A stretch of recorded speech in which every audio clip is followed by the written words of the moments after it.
greatest advancement that's really helped me in the last, 5 to 7 years is the improvements that we've had in our electronics.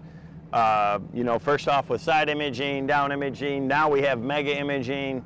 But one thing that really gets overlooked, I think, is Lakemaster mapping. So many lakes now, Lakemaster has gone and actually gone out and scanned the bottom of the lake with 1-foot contours so that you can see everything that's out there. We're here at Kentucky Lake right now. This is probably one of the greatest ledge lakes in the country. And you can just see, how these whole flats lay out and how the river, the old river, when it would flood, would flow around some of these islands and things like that. So when you add that to the side imaging and mega imaging, that allows you to see in detail, the stumps, the rocks, and especially the fish, the bass themselves, it makes yourself real efficient. But a couple of features that, to me, really set it apart is, a couple of things. The depth, the shallow water highlight, you can see right now I've got the shallow water highlight set at 5 foot. It's very easy to do. You go into the menu, go to your HB chart, and I can go down here and I can go to the shallow water highlight, and I can set it for anything that I want, for 1, 2, 3, 4, 5 foot. I love that, especially in the spawn in the spring. I'll set that, for 3 foot, 4 foot, 5 foot. I can run down the lake and I can see where all those flats are. Another thing that I can do is add a second highlight with a depth highlight range.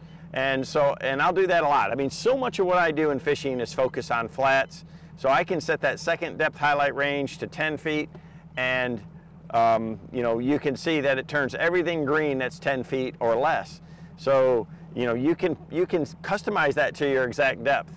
Another really great feature, and especially for places that fluctuate a lot, like right now we're at Kentucky Lake in the fall, and they've got the lake down about 4 feet. It's on its way down to winter pool.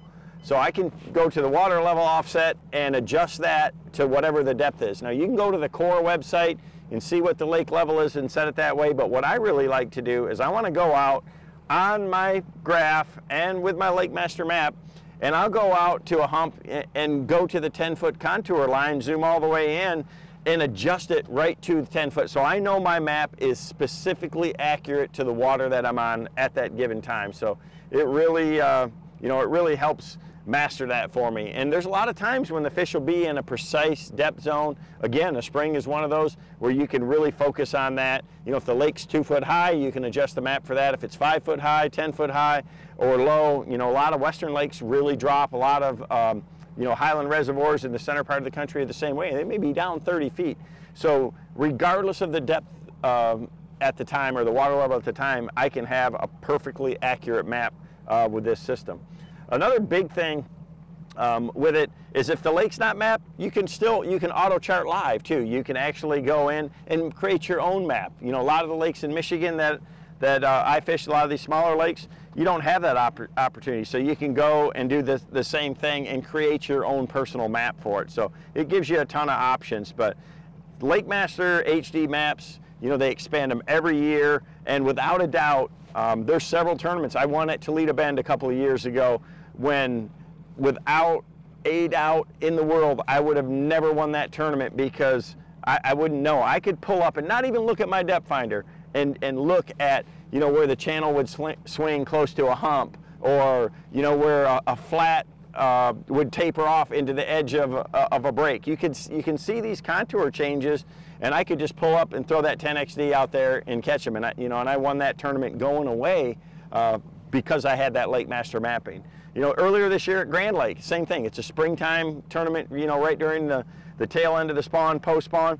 And even though I was fishing close to the bank, it showed me every one of those little contour swings where the creek would swing closer to a flat or an edge in those creeks, and I could follow that. And I knew to slow down and focus on that 20 or 30 yard stretch as I was going down the bank.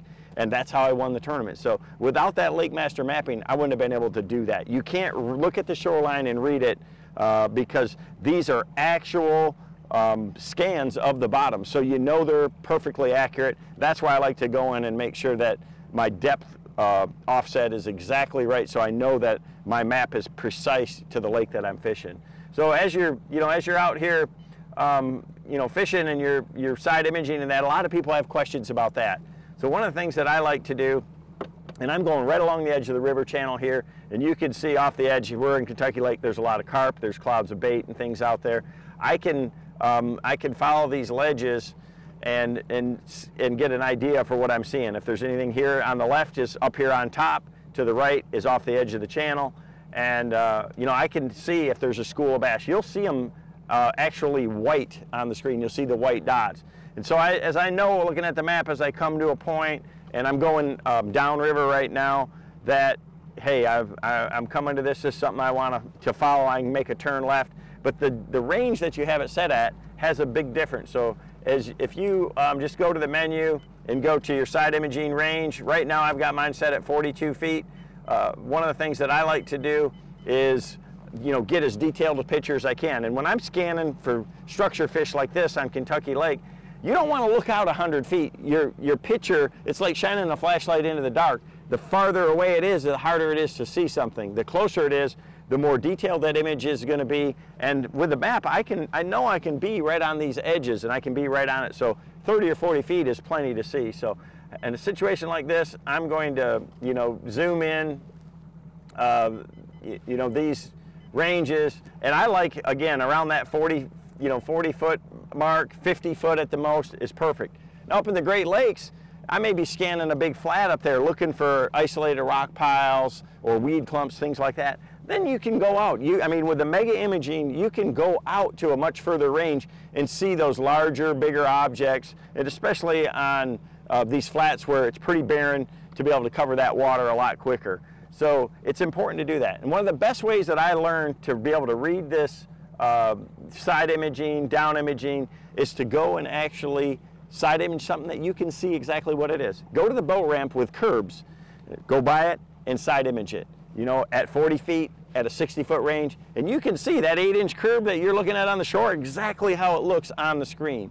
You can see a bridge piling, you know, things that come down into the water, road beds, things like that. That's a great way to be able to judge the size of an object. You know, when you're graphing these flats, you know, and I'm on a 60-foot scale, you look out there and you'll see a stump like this on the bottom.